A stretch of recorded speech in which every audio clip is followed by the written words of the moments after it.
नमस्कार, मैं श्यामगिरी। आप देख रहे हैं टीवी टीएफडी इंडिया। टीवी टीएफडी इंडिया में आप सभी दर्शकों का स्वागत है। मोदी शाह के लिए नई मुसीबत खड़ी हो गई है। अब एक ऐसा संकट में मोदी शाह की जोड़ी पड़ गई है कि मोदी की सरकार तो छोड़िए, प्रधानमंत्री की कुर्सी तो छोड़िए, राजनीतिक अस्तित्व जो है वह दांव पर लगने जा रहा है। और अगर यह आरोप साबित हो गया, जो आरोप लगाया जा रहा है, तो देशद्रोह के मुकदमा में 3 लोग जाएंगे जेल की सलाखों के पीछे। ज्ञानेश कुमार, मुख्य चुनाव आयुक्त, प्रधानमंत्री मोदी और गृह मंत्री अमित शाह। अगर इस षड्यंत्र का खुलासा हो गया, इंडिया गठबंधन ने जिस तरह से घेरा है और जो मांग रख दी है और जिस सक्रियता से इंडिया गठबंधन एकजुट हुआ है, पश्चिम बंगाल का चुनाव नरेंद्र मोदी के राजनीतिक कैरियर का आखिरी चुनाव न साबित हो जाए। भारी मात्रा में धांधली की बात कही जा रही है। 100 सीट की हेराफेरी की बात नहीं है, पूरी की पूरी ईवीएम मशीन बदलने का आरोप हो रहा है। ममता बनर्जी के भतीजे अभिषेक बनर्जी ने बार बार चीख करके कह रहे हैं और वीडियो वायरल हो रही है कि पूरी ईवीएम मशीन बदल दी गई और सीरियल नंबर कोई मैच नहीं किया, कोई बैटरी मैच नहीं की है। और यह सब कुछ 12 बजे से 6 बजे के बीच में हुआ है। और 12 बजे से 6 बजे के बीच में अगर हुआ है यह सब कुछ 4 मई को काउंटिंग के दिन, और 100 सीटों की बात है, और एक ईवीएम सीरियल नंबर की बात, नंबर 27 की बार बार अभिषेक बनर्जी कर रहे हैं, तो इस पर न्यायपालिका को स्वतः संज्ञान जल्द से जल्द लेना पड़ेगा। अगर सुप्रीम कोर्ट ने स्वतः संज्ञान नहीं लिया तो इंडिया गठबंधन भारी मात्रा में सड़कों पर आने की पूरी तैयारी कर रहा है। प्रेस कॉन्फ्रेंस करके इंडिया गठबंधन के हर पार्टियों ने ममता बनर्जी के साथ और चुनाव आयोग और मोदी सरकार के खिलाफ सड़क पर उतरने का और यह मांग रखा कि सीसीटीवी फुटेज देश के सामने रखा जाए। अब इस सीसीटीवी फुटेज को 6 घंटे का फुटेज पूरे देश के सामने प्रसारित करने की बात चल रही है। और अखिलेश यादव ने भी प्रेस कॉन्फ्रेंस किया, कांग्रेस ने भी प्रेस कॉन्फ्रेंस किया, उद्धव ठाकरे शिवसेना ने भी प्रेस कॉन्फ्रेंस किया। हर कोई प्रेस कॉन्फ्रेंस करके अब कह रहा है कि तुरंत चुनाव आयोग 6 घंटे का सीसीटीवी फुटेज करे, जिसमें ईवीएम की हेरफेर और टीएमसी के एजेंटों को मारपीट करके भगाया गया काउंटिंग सेंटर से। अगर काउंटिंग सेंटर में यह माहौल था तो आरोप लग रहा है कि 12 बजे से 5:30 बजे तक, 6 बजे तक के लिए वेबसाइट अपडेट नहीं हो रहा था। वह जितना पर फिगर था भारतीय जनता पार्टी का बहुमत का आंकड़ा दिखा करके और वहीं पर स्टॉप कर दिया गया और एक माहौल बनाने की कोशिश की गई। 600 टीएमसी के दफ्तर तकरीबन पूरे पश्चिम बंगाल में तोड़े गए, जलाए गए हैं। कई लोगों के निधन हुआ है, कई लोग पीटे जा रहे हैं और डर और खौफ का माहौल की हर संस्थाएं, दुकान वाले, घर वाले अपने घरों पर वह झंडा लगाने के लिए भाजपा का मजबूर हो रहे हैं और लोगों के घरों को तोड़ा जा रहा है बुलडोजर से। पूछे जाने पर यह कौन है तो कोई जवाब नहीं दे रहा है। टीएमसी के हाथ में पावर नहीं है और भारतीय जनता पार्टी ने चार्ज लिया नहीं है। चुनाव आयोग के अंतर्गत अभी प्रशासन आ रहा है और चुनाव आयोग कोई बयान नहीं दे रहा कि यह कौन लोग हैं। ऐसे में इंडिया गठबंधन अब पूरी तरह से एकजुट होकर के मोदी सरकार के लिए नई संकट बन गया है। लेकिन इंडिया गठबंधन एकजुट हो रहा है और एनडीए गठबंधन के अंदर बड़ी टूट की संभावना। नीतीश कुमार को पूरी तरह से खत्म करने की एक नायाब कोशिश चल रही है उनकी पार्टी जेडीयू को लेकर। बिहार के अंदर सम्राट चौधरी को सीएम नीतीश ने ही बनाया, लेकिन यह भाजपा एक ऐसी पार्टी है जो इसको दूध पिलाता है उसे ही डसती है सबसे पहले। और नरेंद्र मोदी एक ऐसे मोड़ पर हैं कि जिन्हें 272 चाहिए और उन्हें किसी को भी तोड़ना पड़े और किसी को भी खत्म करना पड़े। मोदी को अपनी सत्ता चाहिए, नीतीश को बलि चढ़ाना पड़े, उन्हें खत्म करना पड़े तो कर देंगे, जैसे शिवसेना को किया था। अब कहा जा रहा है कि जो कैबिनेट विस्तार बिहार के अंदर होना था, कैबिनेट विस्तार को लेकर के नीतीश कुमार और जेडीयू ने जल्दबाजी दिखाई थी कि जल्द से जल्द विस्तार हो।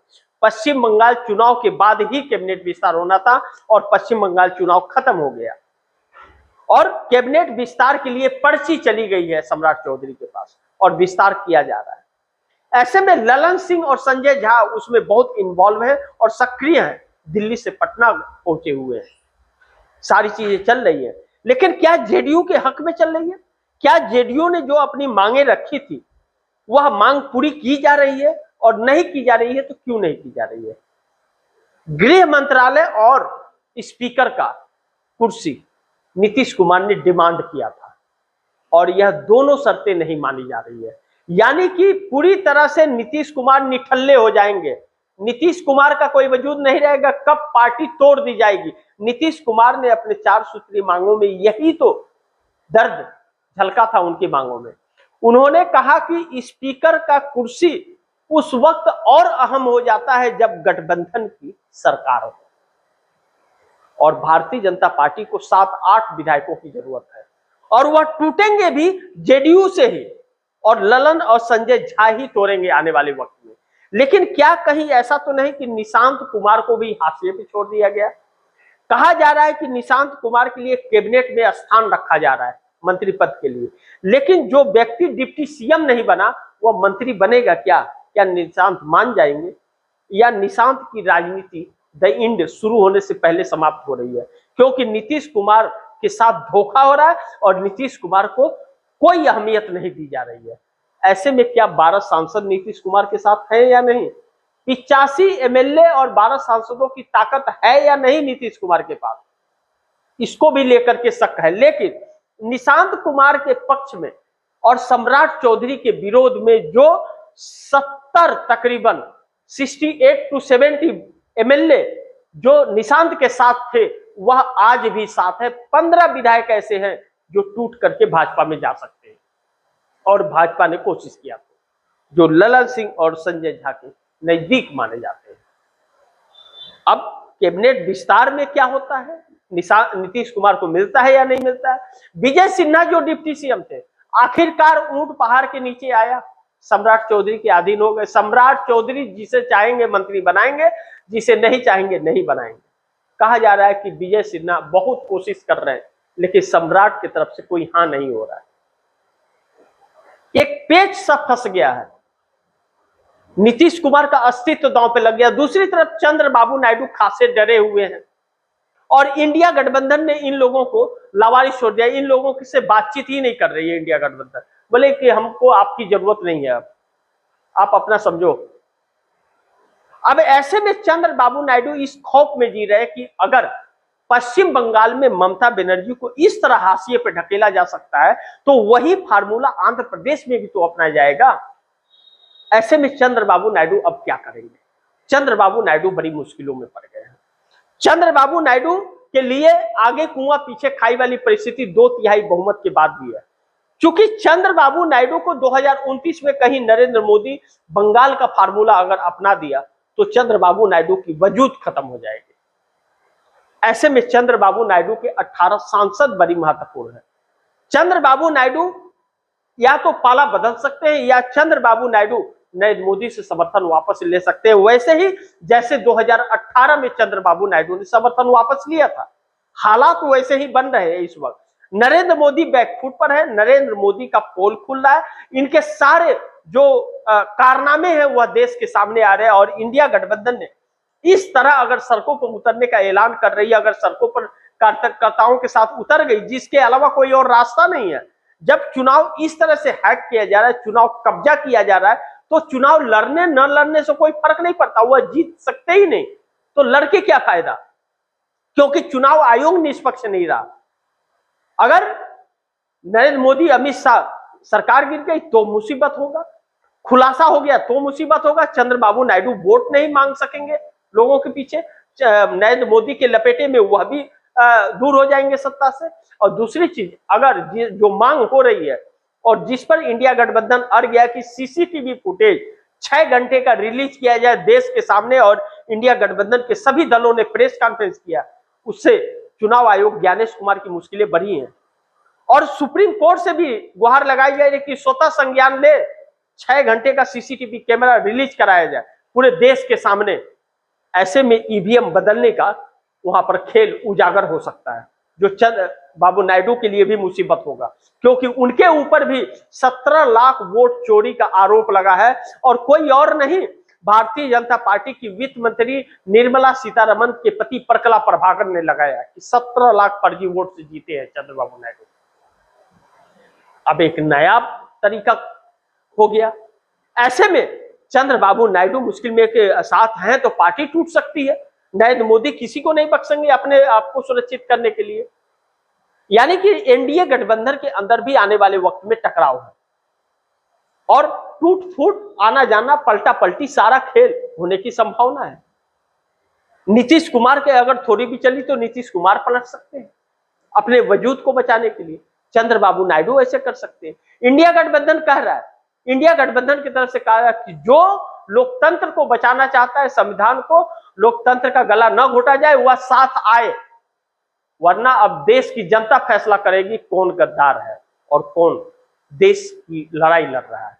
ऐसे में बड़ी मुश्किलों में पड़े हुए हैं। नीतीश कुमार अपनी पार्टी का वजूद, उनका खुद का वजूद समाप्त हो रहा है। ऐसा राजनीतिक अंत हुआ नीतीश कुमार का कि उन्होंने कभी कल्पना नहीं की थी कि ऐसा होगा। इस बीच जनता भी चक्कर में पड़ गई है कि क्या सच है और क्या गलत। टीवी चैनलों पर चर्चा नहीं होती, वह किसी देश को सही खबरें दिखाता नहीं है और इन सब मुद्दों पर बात नहीं करता, वह सिर्फ विपक्ष पर सवाल खड़ा करता है। लेकिन क्या ऐसा हुआ तो चुनाव आयोग सीसीटीवी फुटेज क्यों नहीं दिखा रहा है? आखिर सीसीटीवी कैमरे क्यों लगाए जाते हैं? इसीलिए ना, कोई बात होगी, आरोप लगेगी तो सच्चाई सामने आए, तो वह क्यों दिखा रहा है? और चुनाव आयोग दिखाएगा नहीं, क्योंकि जानता है अगर दिखा दिए तो वह जेल जाएगा और साथ ही मोदी शाह भी निपट जाएंगे।